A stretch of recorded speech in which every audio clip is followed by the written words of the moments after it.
Hi Soul Fam. Namaste. Assalamualaikum. Shalom. I hope everyone is okay and having a good day wherever you are, whatever you're doing. So, I'm having one of those days. Let me tell you. Not in a bad way.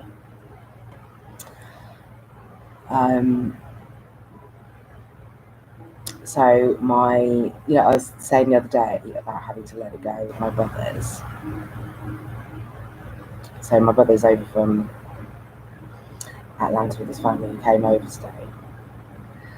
And obviously this morning, I've been having these just really bad dreams. In that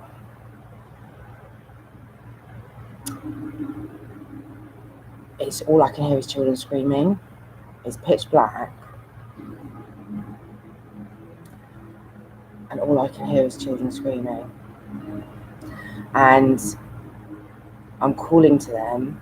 So in my dream, I'm like conscious in my dream, and I'm asking the universe to let them hear. Let them hear me.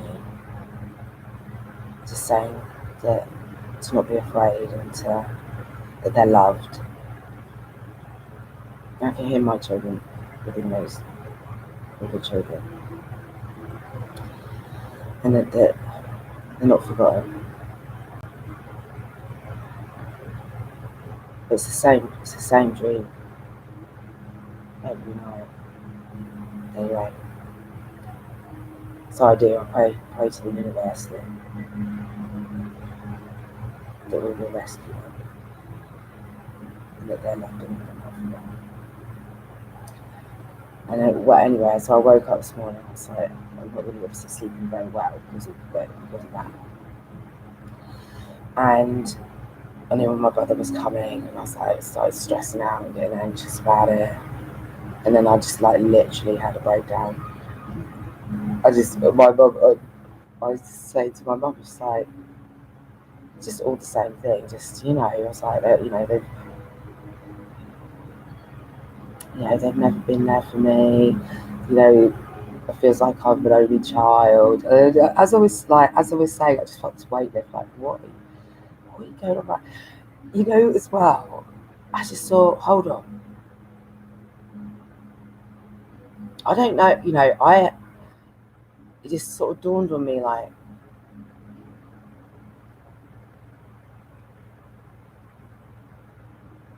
how I don't know what they went through because they're older and they don't talk to me. I don't know what they went through or have been through either, which is why that they are that way.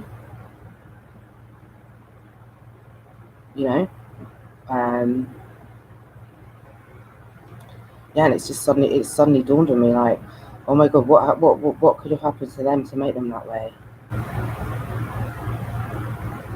Something must have. And then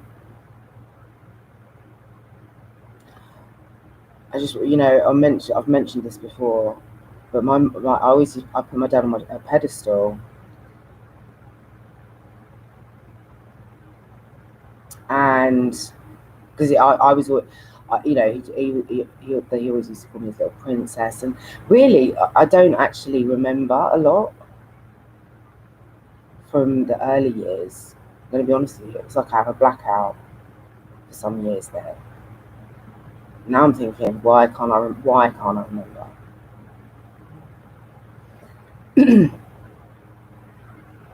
And because he was always away. And then anyway, they lived a high life. They went all over the place. They had a lot of money. They had a great time. They just were never around either. And what my mum said not that long ago was that he used to cheat on her all the time, he was violent and all of this kind of stuff, which I didn't know either. And I was like, oh my God, was he a narcissist? And if he was, what did he do to them? What did he do to my brothers? It would explain a lot. Anyway. And there's also, I mentioned briefly, I can't remember the case offhand, my mum's asleep, which told me this as well, which is that my dad got pulled in.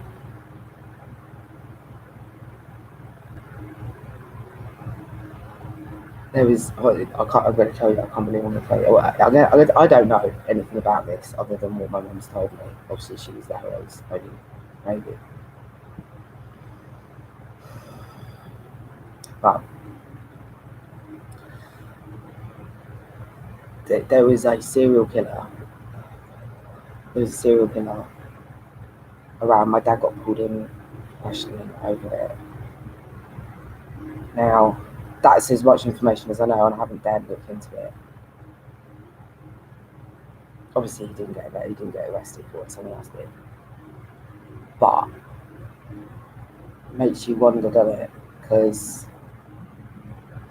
why would he even be pulled in for questioning on it? You know what I mean? Anyway. So, I kind of then I had this epiphany, like, oh, okay. That's why they are the way that they are. It was like oh my God, it was like dropping back. It was like, freedom. I felt so much better. I was like, oh, it's cool, man. It's cool. And everything just sort of fell into place. Anyway, so they came over and everything was fine. We had a jolly old time. I got their kids helping me do my statue, which is almost finished. We'll put all lights inside of it and everything, Lady Liberty. And yeah, we had a jolly old time.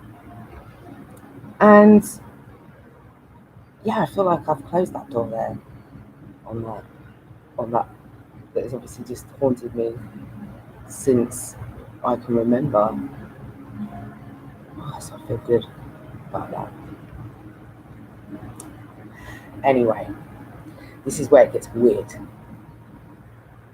So the other thing I realised, the cool thing about this age difference between my brothers and then me and their kids is this: I'm going to be the fucking cool auntie. You know what I mean? Like they're going to be coming up to 16, 17, 18 soon. I'm going to be that rebel auntie. It's going to take them out and do fun stuff with them that my brothers won't do. So I'm going to be that auntie. Love that. So yay, I'm cool with that. I'm going to be the best fucking auntie there is. You know what I mean? Anyway, so here's where it gets weird. So I was telling them all sorts of things, weird and wonderful facts that I've learned over this time, and we came across stuff. I don't even know why I got onto Rasputin, but I did. How I got there, but I got there. And if you don't know who Rasputin is, I'll put a link in. He's basically this guy. They tried to kill him and they couldn't. Like, I can't remember off the top of my head now exactly what it was. It's like he was shot, he was stabbed, he tried to be drowned, and in the end they had to like put him under some ice. Anyway, I'll put this in there. But this is where it gets weird. So this is where, I was talking about the universe and this state of flow. Let's put it that way. So I get in the car to go to the shop, and I'm not even shitting you. I turned the engine on, and what was on the radio? The song, Rah Rah Rasputin, right? Also, this. So I've mentioned before, this is a long time ago, about a year ago, maybe. My mum, I come from a long line of women who have been obsessed with history and ancestry and theology. In fact, I didn't really know any of this until this last year. And they've kept records. My mum's, that was her thing. She's got everything, and her mum as well. As I say, long life, they've all passed it down. All these like leather-bound books of, you know, who married who, like literally going back a long time. So anyway, so my mum was like, "Oh, giving these all these things that she, you know, wedding certificates and all of this for like going back, you know, hundreds of years, and books." And I hadn't seen these books before, and I've gone through the stuff that she's got. I was like, "What's that?" So we're descendants of this Seaton family, right? And this goes back to Mary Queen of Scots, right? So the Seaton family have on the cover of these books was an emblem. So I took a photo of it because they were going to take the books away. Because I was like, I'm having that tattooed. Just saw it and I was like, yeah, I want that. Right. So this is the emblem. I don't know if you can see it. Can you see it? Right? Yeah. So I looked it up. So I was like, well, what's the symbols? What does the symbol mean? It's a sword through a crescent moon, through a crown, with fleur-de-lis all round it. So I'll read you what this is no joke, right? I'll read you what the symbolism of their crest means, of which I'm a descendant of. So the cross and the crown is a Christian symbol used by various denominations. It has also been used in heraldry. The emblem is interpreted as symbolizing the reward in heaven coming after the trials in this life. What? So what now? Right? That's the first bit of it. And with the moon obviously, so heraldry in terms of the crown symbolizes victory and sovereignty and empire. The half moon symbolizes feminine energy, mystery, and psychic abilities. And the fleur-de-lis, the fleur-de-lis symbol is a legend in itself, a lasting emblem of royalty, power, honor, grandeur, faith, and unity. It is written that an angel descended from heaven with the holy ampulla in the shape of a fleur-de-lis when King Clovis of France was proclaimed. It thus signifies the French king's direct link to God. What? What is this? That's cray talk there. What's this? So then I was like, oh, hold on. I'm going to look up, because in these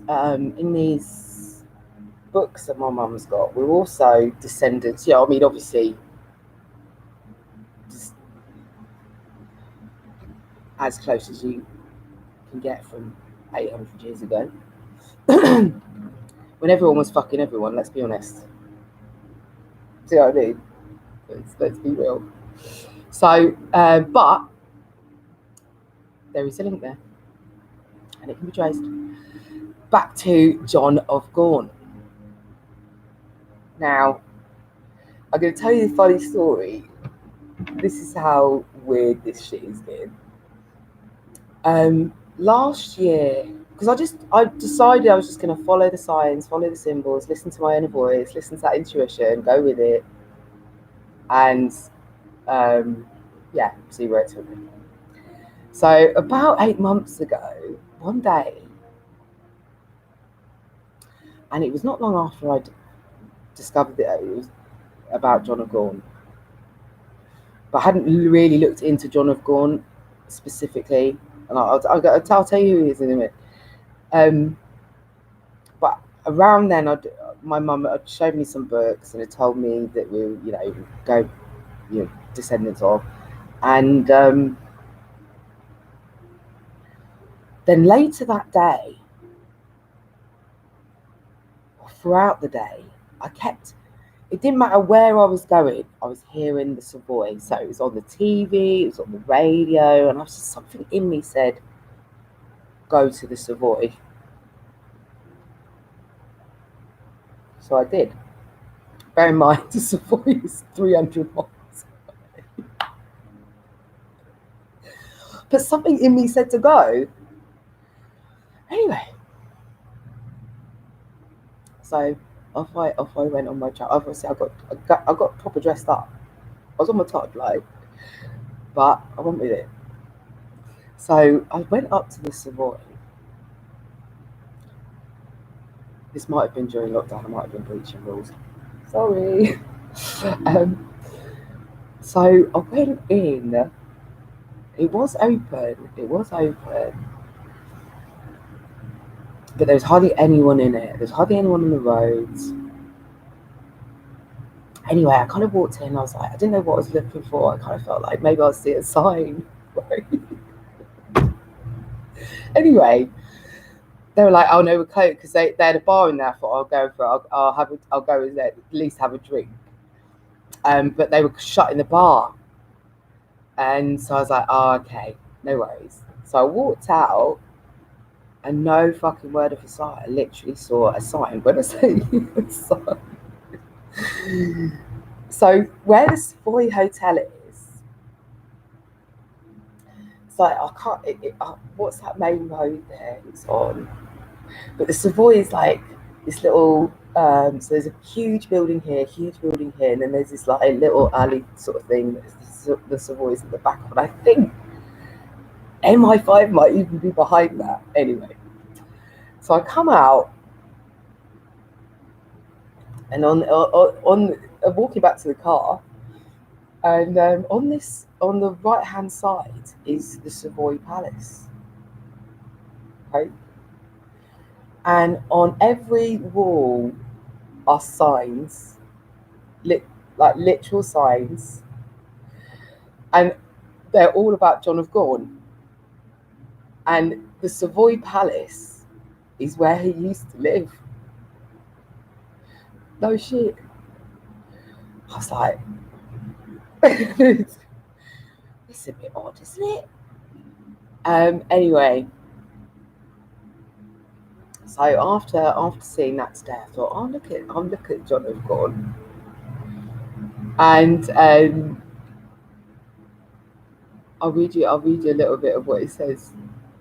But it's all to do with there's a book as well which there's a snippet from it, and he's called the Red Prince: The Life of John o' Gaunt, the Duke of Lancaster. Side note, funny fact, nobody has taken that title. The Queen Elizabeth, is also officially the Duke of Lancaster. And this goes back to this. This goes back to the War of the Roses. The Lancasters and the Plantagenets. Right? It's some crazy history shit we're going on now. So yeah, John o' Gaunt. Here's another little one. So, side note, I've always loved the colours black and red. Don't know why, just have the combination of the two. And when me and a group of people I met, this is just one of those drunken random nights out where 3 days later you decide that you're gonna create a performance group, and our colours were black and red. And anyway, just looked up John o' Gaunt. His colours are black and red. His colours colours are black and red anyway on his present and that. So I'll read you what he says.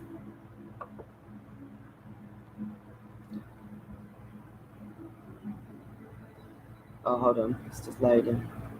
Right. John of Gaunt, born 1340, 6th of March 1340, died 3rd of February 1399, was an English prince, military leader and statesman. He was the third of 5 sons of King Edward III of England, who survived to adulthood.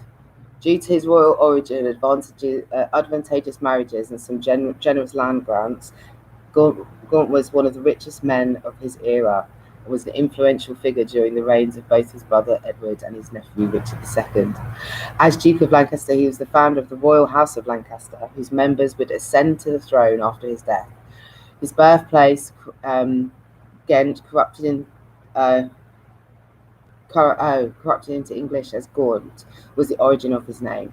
When he became unpopular later in life, a scurrilous rumour circulated along with lampoons claiming that he was actually the son of someone else, a butcher. This rumour, which in fact infuriated him, may have been inspired by the fact that Edward III had not been present at his birth. John's early career was spent in France and Spain, fighting the 100 Years' War. He made an abortive attempt to enforce a claim to the crown that came through his second wife, and for a time styled himself as King of the Castle. John of Gaunt was generally regarded as an ancestor of all English monarchs, beginning with his son Henry IV. His direct male line, the House of Lancaster, would rule England from 1399 until the time of the War of the Roses. Gaunt is also generally considered to have fathered 5 children outside marriage, one early in life by a lady-in-waiting to his mother. The others, surnamed Beaufort by Catherine Swynford, his long-term mistress and third wife. They were later legitimised by royal and papal decrees, but this did not affect Henry IV's bar to their having a place in line to succession. So I can't believe that. There's some crazy stuff going on here now. So, anyway, bit of ancestry. And it just made me think, God, like, everyone should look at their ancestry. Try and find out their ancestry. I bet it'd be surprising, like, who everyone's related to through history. You know what I mean? So, yeah. Oh my! This is the icing. This is the icing on the cake from today. So, I after all of this, I searched Seaton. Oh, where is it? Searched. Yeah. What hazard? Because there's a Latin phrase on there, which is hazard set forward, and it says, and that means whatever the peril, ever forward. But also, there's a school. Oh yeah, here you go. So the Latin phrase on that crescent there that I showed you, hazard set forward. So it means whatever the peril, ever forward. But as I was searching it, the first search that comes up, wait for it, is Seaton Prep, right? And you know, like on the first little search section that you see that little text there, this is what it says. Can't make this shit up. You cannot. We propose as an ideal men who can realise our motto, hazard set forward, by boldly witnessing their faith, their hope, and their love. Bear in mind, I changed my name by default to Hope, Faith, Love at the beginning of last year. What? And that was on the back of some, what was it? A week of waking up at 3:33,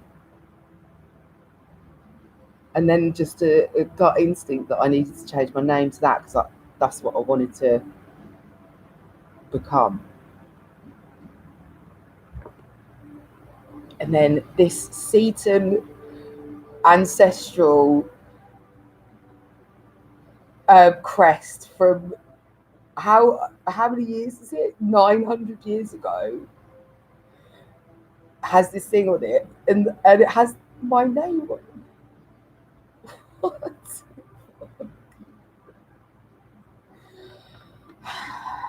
Yeah, there we go. Anyway, enough of that nonsense. So I was thinking,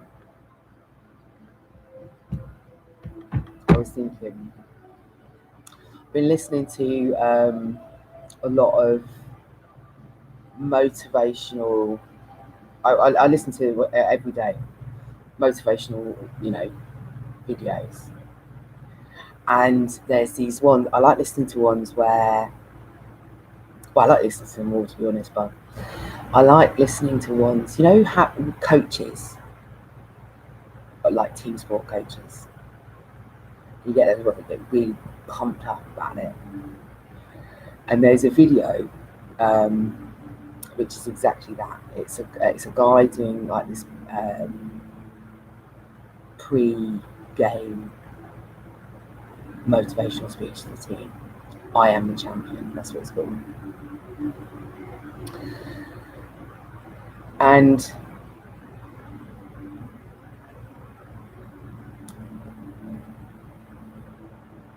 it feels very much like, and this, it just reminded me of another book called Life is a Game. Right? And how it feels like this game has been going on for a long time, but we didn't know we were in the game. We didn't know there was a game going on, and we certainly didn't know the rules. But now more and more as days go on, we're seeing the game, the players, and the rules. And if, like in team sports or anything like that, when you're training and preparing for your match, your game, your race, part of it is learning your opponents, isn't it? It's watching what they do, learning how they're successful, learning all of their moves, so you can kind of anticipate their every move. And success breeds success. Because if you watch the best in whatever it is that you're doing, and that doesn't apply to just games or sports or whatever, just life in general. If you, whatever it is you're doing, and you want to be the best at it, then you just go straight to the top. You're like, right, who's the fucking best at this? And just literally learn everything that they do, how they do it, and prepare yourself that way. And because I listen to those kind of things on a daily basis, it's like I kind of envisage every day as match day. Every day is like that. And my opponents might not be a team or a person. It could just be whatever I come across that day, whatever obstacles I come across that day. That is the game. And it makes it more fun. You know what I mean? Because I'm not like I used to be, like, oh shit, something's happened, and then it's all doom and gloom, and then I'm wallowing, the world is ending, and kind of stay in that place. Now it's more like, what? So ready, so ready. I've been practicing all my life, and just learning how to all of the things that I was, all of the things that I've gone through, just actively going and learning from as many people from all walks of life, from all countries, like just listening to them tell me how you did it. I want to know. I want to learn. I want to learn how to do it. I want to learn how to get over it. I want to learn how to anticipate it. I want to learn how to prepare myself. I want to learn how not to ever feel that way again. And it becomes easier. The more you listen, the more you learn, and the more you put it into practice, the easier it becomes. And then it's just, as I say, it's like a flow. You catch yourself even before it happens.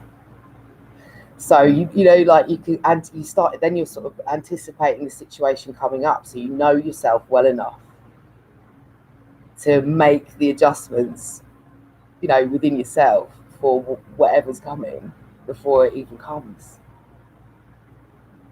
And you'll have complete control over your thoughts, your emotions, how you react to things. Just then, as well, as I was saying with my brothers,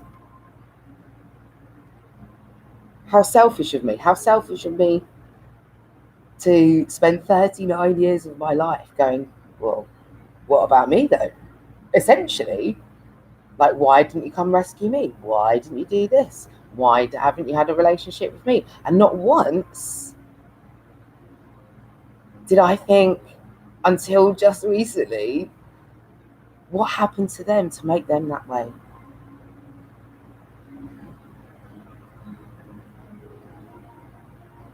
What happened to them? What have they gone through that has made them that way? There's that book, isn't there? Men are from Mars, women are from Venus. And it's very easy to always think about ourselves. And like, when something happens, or I'll only speak for myself, but when something happens, you kind of,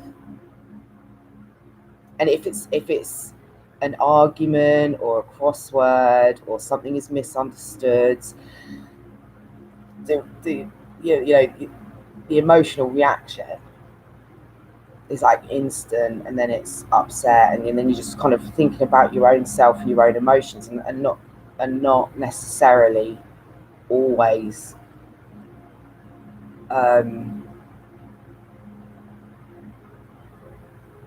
taking that time to think, well, what are they going through at that particular moment in time? What's maybe happened to them just on the lead up to that comment or that action or that whatever just happened there?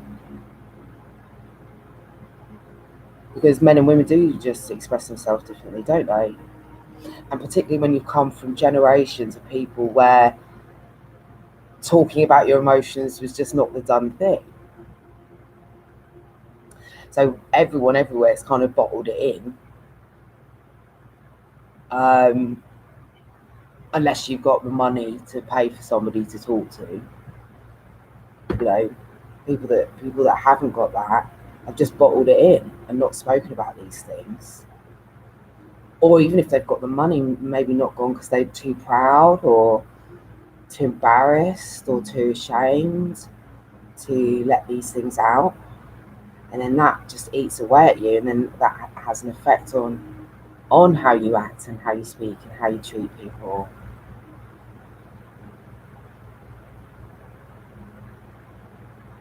So just being more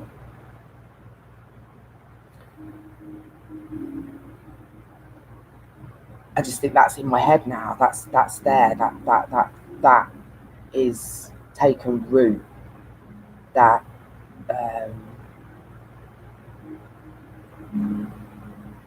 knowing that in every moment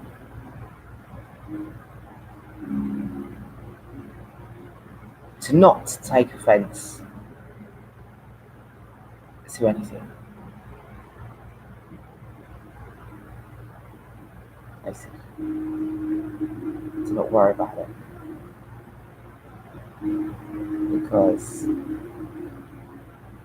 firstly, you don't know what they're going through necessarily, and even people you know, you might not know what they're actually going through. That's the thing. Because particularly if you're in,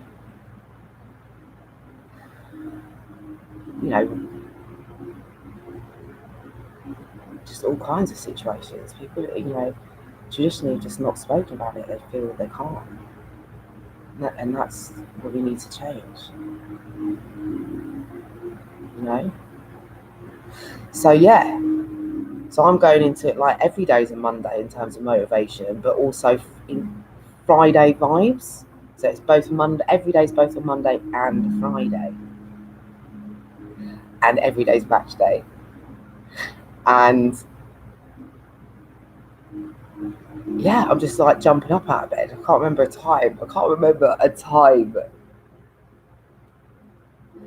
Other than this last year, where I've kind of got up, jumped up.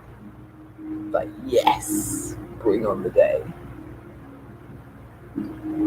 Bring it on. And then I thought, we should be doing this in schools. Like, and I know, obviously, you do it in schools for sports, but what I'm thinking is, we should be pumping the I am affirmations and that kind of motivation talk there. Teachers, doesn't have to be long. Yeah, it doesn't have to be long. But I bet ya, if teachers from the get-go, every day, in every school, did I am affirmations and like a little motivational speech to get them pumped up about the day, pumped up about learning, how exciting it is, all these things are going to find out about the world, that kind of wonder and awe and possibility and where they're going to go, who they're going to become. Yes, we can. That kind of attitude, every class, every teacher, every school, everywhere. Do that at the beginning of the day. Every day. I swear. You get a different kind of level of focus and attention from kids because they'll be pumped up, they'll be excited, and reaffirming all positive things. We don't know until we try, but look at you. We've just got reams of proof that these kind of things, all of that works in terms of personal development and positivity and creativity and teamwork and unity, and because it works.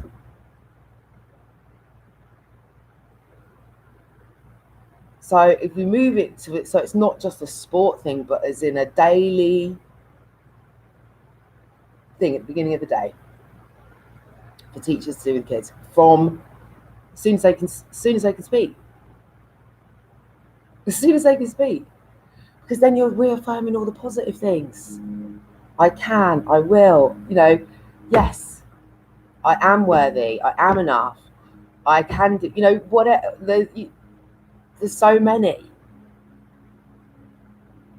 think of the children that would come out. Think of how inspired they would be every day, not just by their teacher, but by the people around them, their peers, by the subjects they're going to learn.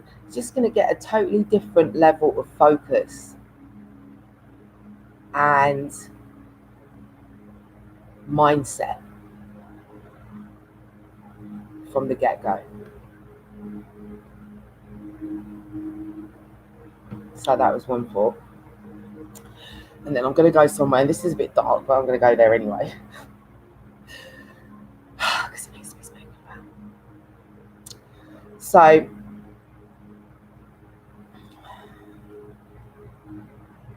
there's obviously, we've got to just accept that somewhere, somehow,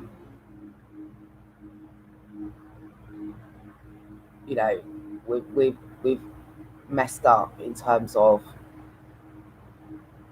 and this isn't everybody, obviously, this is only, but I say we, because really it is, we're a collective here, aren't we? We're a team. We want what's best for the team. And so there's this thing, obviously, that's been going on here, which is this outpouring of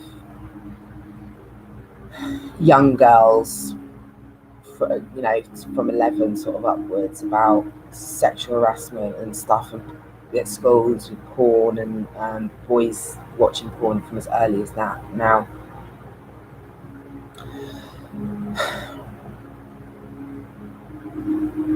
and then this leads on to other things like teenage pregnancy and abortion. Right. Now, I've kind of ruminated on this for a little bit. I have spoken about abortion before. And I can't this comes from a place of non-judgment, having had an abortion. I've told you that, honestly. But there's this sort of distance between what it is and what it really is in the psyche of anyone, really. And what I mean by that is this. I watched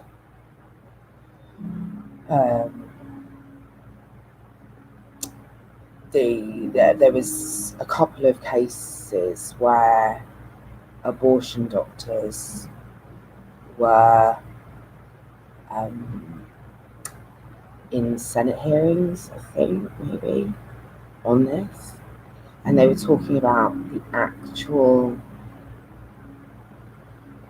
what it actually is, the details.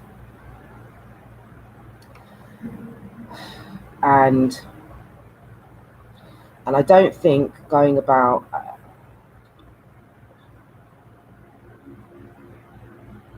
I don't know how to word this. I don't want to offend anyone.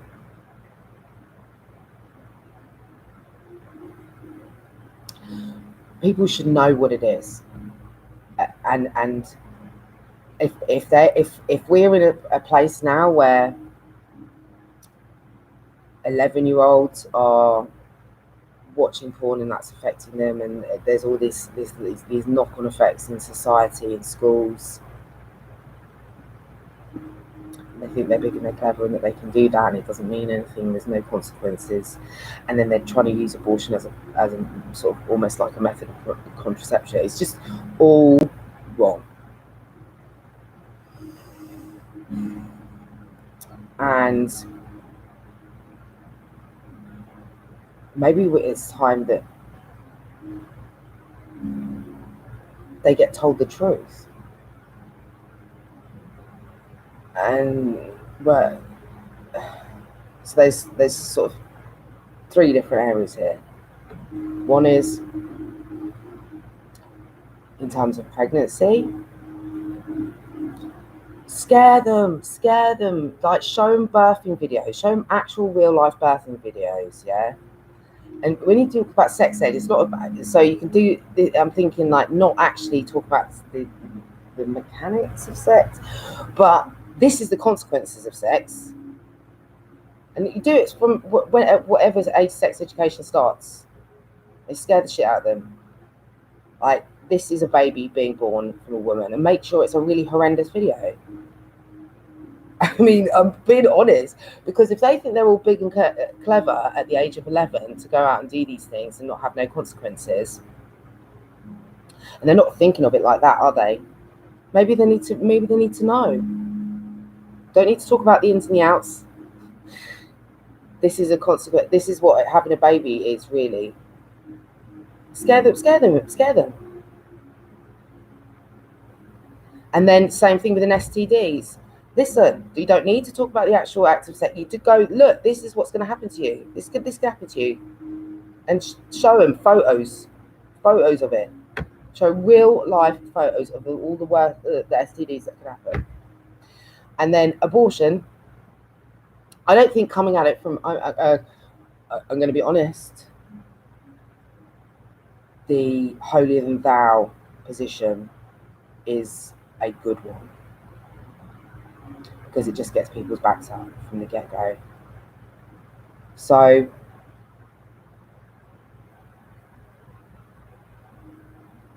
I still believe that, I think that the law on this is dangerous, because when you realize that what they do I did, and this is maybe going to trigger some people, and I'm so sorry, but I've also been through this process before, so it was really harrowing for me watching it, knowing that I've had one. I've had more than one, actually, and that's the truth. And it made me feel sick. But people need to know this information, because it will make you think twice. It will make you have a bit more respect for your body. It will make you be prepared.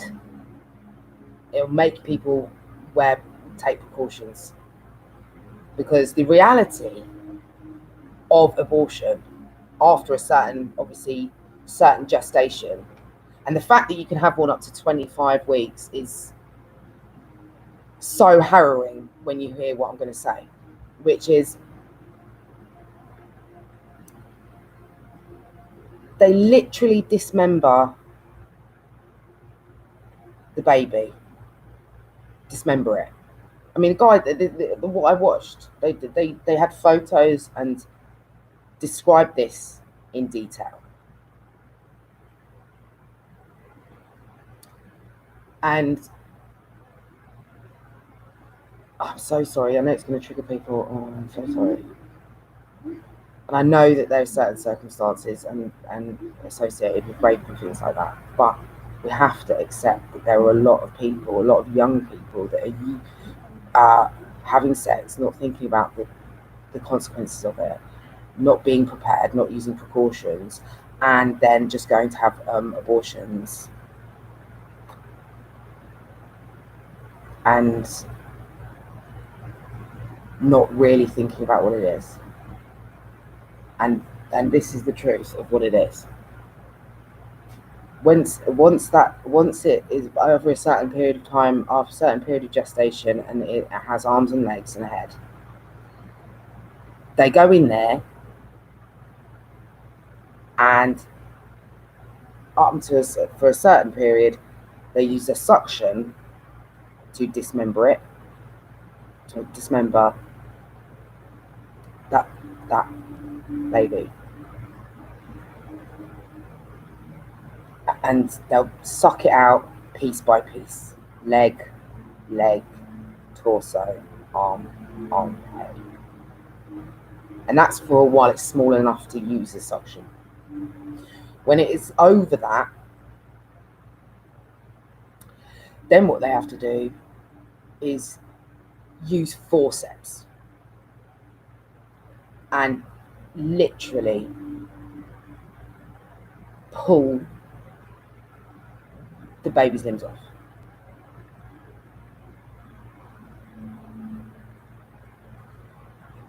piece by piece. And he describes having, you know, like they have their tables, their surgical tables, and it just being a pile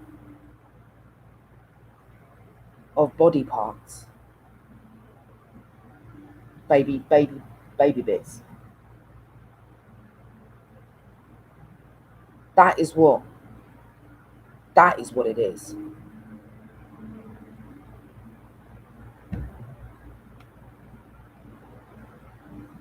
It should be used as a last resort, not a first resort, if you see what I'm saying. There's just some, I don't know. I'm just saying, I don't think people realise, I don't think they can make that connection between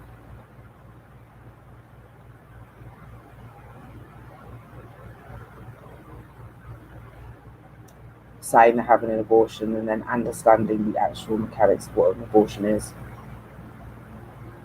And maybe it's time that people know that.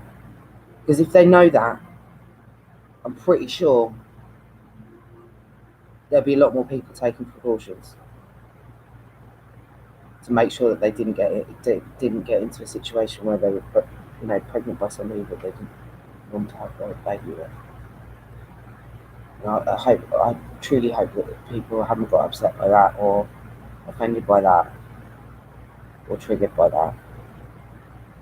I just think that it's true. Imagine that 25 weeks. Imagine how big you are at 25 weeks, and then someone is doing that. Somebody is doing that. I don't know how they sleep at night, actually. Well, obviously they're getting paid to do it, that's why. But that must take some mental toll, mustn't it? Being an abortion doctor, that must take some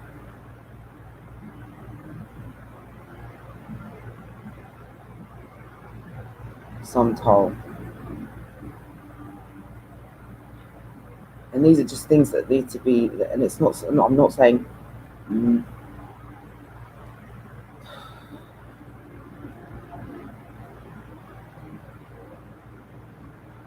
just think people should be aware of it. I think people should be aware of it.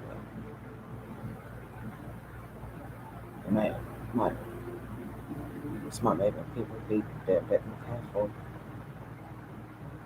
So yeah, we have to tackle these difficult issues. We have to tackle them somehow. For me, because things only got worse in regards to those kind of things. And what was the other thing I was going to say? NHS salute.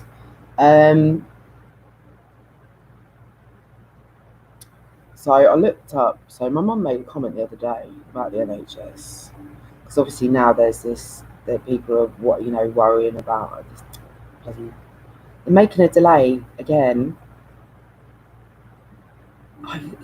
There's no. People are just going crazy. Literally. But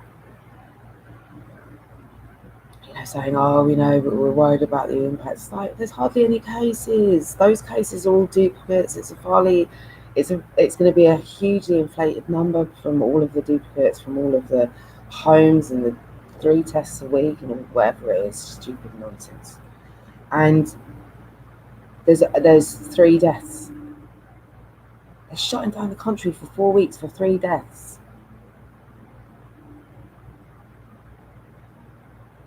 This is literally putting people's livelihoods that have already taken a hit for 16 months. It's insanity. It is straight insanity what's going on here. And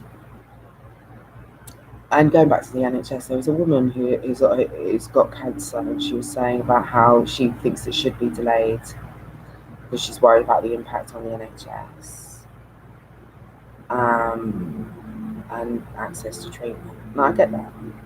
Because she's got cancer, and so my mum made a comment about how the NHS was originally started because originally rich people paid for healthcare and no one else had any, right? Poor people didn't have one. So the NHS was actually started up as a healthcare service for those in need, and everyone else that could afford, traditionally speaking, anyone with money was paying for private healthcare, and everyone else just didn't get any. So the NHS was to service the people that were in need, right? So I looked up, and it's true. But what's happened over time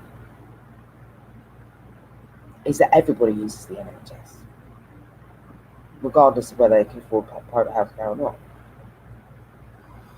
And that is what has burdened the NHS over the years, because the NHS was originally to service people that were in need and that couldn't afford private healthcare.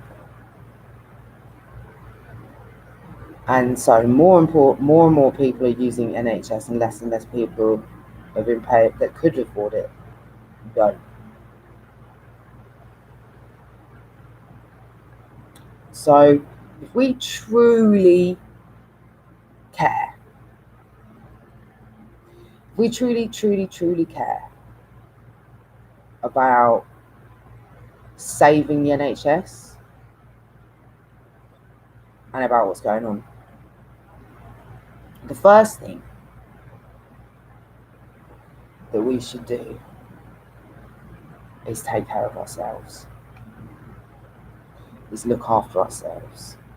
And I say this really not only from an NHS perspective, but also just general frontliners, anyone that puts their life on the line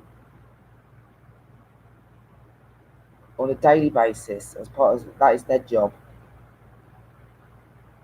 And they do it day in, day out for everybody else. So police, military,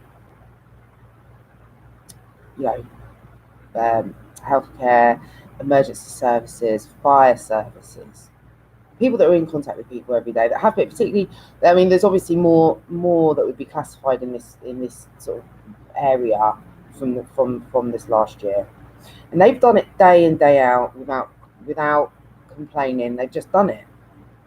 They've done it because it is their job. They've done it because they're fearless. They've done it because they are courageous. They've done it because they care. And for me, the very least that we can do is care about ourselves as much as they care about us, as much as they are putting their lives on the line every single day for us. So the least we can do is look after ourselves, is to give a shit about our own health, and to lessen the burden on the NHS just from that one thing alone. If we all took the time to actually be conscious about what we are consuming and how that impacts our health on every level, mental and physical and spiritual, then we would just be healthier. And then we wouldn't be needing all of these services, because we're caring about how we think and how we feel and how our body feels, and this, the knock-on effect of everything that we eat, drink, watch, hear, how that all impacts all of these things as well. We'd be conscious about our feelings and how being stressed and angry and fearful, all of those have chemical responses within us and hormonal responses within us, and all of those things cause inflammation, and inflammation causes disease, and disease makes you ill and lowers your immune system, which again is going to then make you more sick. And also inflammation is where cancer breeds. And not only that, cancer also breeds on sugar. That's a scientific fact. So, you know, all of these things, they all add up and count up. And if we took the time to take responsibility for that, for our own health, then we would naturally just unburden the NHS, and then they'd be helping the people in need. And not only that, again, people might get upset by this, but you know, on the basis that the NHS was set up to help people that don't have the money for private healthcare and are the ones in need, then basically, if people really care about the NHS and saving the NHS and unburdening the NHS and giving those people that have given their lives to us to save us for 16 months non-stop, millions of hours overtime, no pay rise that is of any significance, nothing, and they're still there and they're still working as hard as they were from the get-go. Now, if you've got the money right now, if you truly care, if you have the money to pay for private healthcare, now is the time to do it. And then the NHS will be able to really, truly help those that are in need. The ones that can't wait, the ones that haven't got the money to pay for private, you know, because there's a lot of people that could probably pay for private healthcare that don't. And you know, people, there's so many other things that are going, there's so many other illnesses and diseases, and help that is needed by people that really, really are struggling to access it, and it's only made worse by these long waits. So it's down to all of us. It's down to all of us. And I just think they've just given their absolute all. They've given their absolute all. And their lives. So the least that we can do is that. It's just give a shit. Give a shit about them. You know? And take care of ourselves a bit better. It's not about not having fun. It's not about any of that. You can have fucking ball. I'm having a ball. Doesn't mean I'm just being more conscious about what I'm eating, what I'm drinking, what I'm consuming, how I'm thinking.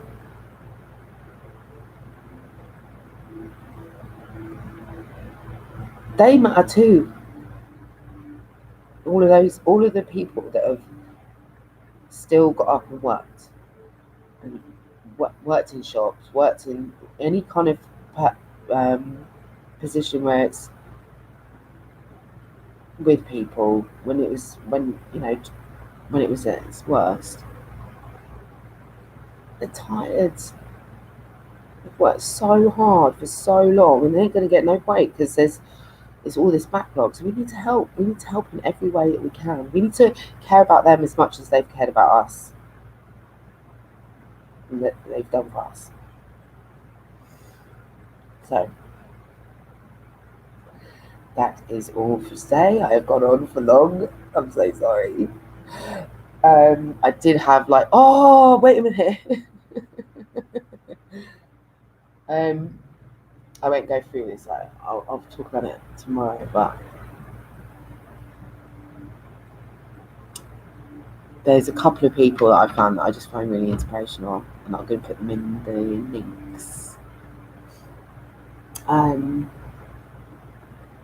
But yeah, there's also lots of actual news that I have not gone through, but I will tomorrow.